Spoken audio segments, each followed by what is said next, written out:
Hey guys, Kapper here, and the time has finally come to purchase the Kentucky land. We had a few bumps along the way, but I'm going to go over the process and what took us up to today and what has to happen today. So if you haven't bought land, you might find this interesting. And even if you have bought land, if you want to follow us on how the hurdles we had to jump through, today's the day. So today is Friday, today is Friday, and we're gonna close this afternoon finally. But we ended up having to take out two separate loans, two different mortgages for the property because we didn't qualify for the one we wanted, which was a fixed rate for 30 years mortgage, because they claimed we didn't have enough assets. Basically, that program wanted you to have enough, like if you bought a $450,000 property, they wanted you to have $450,000 available in cash and equity and all that to qualify for the loan, which was kind of ridiculous. So anyways, we got a fixed rate for 55% of it through an agriculture loan. That's fixed for the term of the loan. And then for the remainder, between that and our down payment, which was 15%, we got an in-house bank mortgage loan. So anyways, today what has to happen is we all have to meet at the closing, which is happening in Kentucky. I had to have the funds in my account, and I either have to wire it today to the closing title company, or my bank has to wire it as far as our down payment portion. I also have to make sure I bring my checkbook. I have to have a separate check for the deer stands and the feeders that I negotiated. I started working on changing over the electrical into our name and the water, which I did that yesterday. That should happen today or Monday, but my main concern is that if we wanted to go out there this weekend for the house, that the power was still on. We had to jump through a ton of hoops financially to get the package all together, but you know, buying land is really never that easy. I mean, unless you're writing a check for it. We had to sign an extension on the real estate contract. The original closing was supposed to be the end of May. We signed a 2-week extension until today, June 14th. So, and we almost didn't make this one, today's closing, which I still haven't received the closing statement yet, what's called the HUD, which actually shows all the costs and everything. So at this point, I don't even know how much we have to give for the down payment. I have an approximate value, but I don't know how much.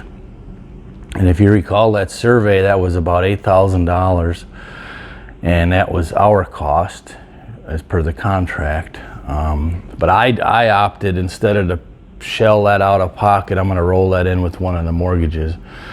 Because first of all, the more cash you have on hand going forward, the better off you are, because it's harder to get cash as opposed to having it already. Second of all, it's part of the purchase anyway, so I'm going to just roll it in there. So right off the top, that $8,000 we could put towards the rehab of the house right away if we want to, and we got a lot of ideas for the house. That's going to be a fun project. So during this process, I mean, you're going back and forth with the realtor, you're going back and forth with your banker, not quite daily, but at least 3-4 times a week, 5 times a week, coordinating all the things that have to happen. And sometimes you're kind of prodding, you know, when these people get busy, whether it's the bank or the title company or the surveyor or the appraiser. Sometimes you got to kind of, you know, when they say, all right, I'll have it done by Friday, and Friday rolls around and now it's Monday, you got to kind of keep making phone calls to keep the process going. Not always, but pretty much 90% of the time you have to do that at some point in the process. Most of the time you have to do that several times during the process. Just keep kind of prodding them along, say, look, hey, keep this going, because otherwise what happens is, to them it's not a really big deal. Then you miss your closing date, then you have to sign another contract, and if Mark and I weren't kind of prodding, we wouldn't have made today's closing date. Then we would have had to bump it out another 2 weeks if we didn't keep on prodding. As a matter of fact, the title company told us they weren't going to close today. This was just yesterday. So we were already looking at another extension, but Mark prodded and said, hey, look, we're already on one extension, and he got them to agree to close today. So pretty exciting stuff. Stay tuned for the new adventure. We got no idea, as far as moving down there, we got no idea what's going to happen. I mean, the more we think about it, I mean, the home and everything, I mean, it's just, I don't want to think about trying to do this stuff again. We'll kind of play it by ear, see what happens here in Illinois, and make a decision later on down the road. But like I said, plan A, B, C, and D. We'll have a nice hunting camp, we'll have a bug out place, and it'll be a land investment, something fun to do. So I'm sure I missed about 10 things in the process, but there's just a lot that goes into making that sale happen and finally signing on the dotted line, and then it has to be filed with the county the next business day or so after that to make it really legal once it's filed. But the money will change hands today. So stay tuned. We may be running down there this weekend, make a video or two, and have a little bit of fun. So thanks for joining us. I'll catch you on the next go around. Kapper out.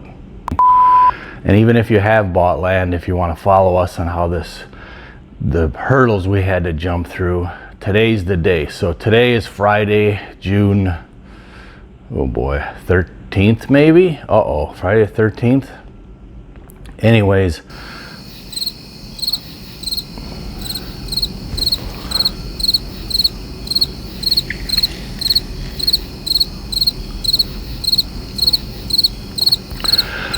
so today is Friday,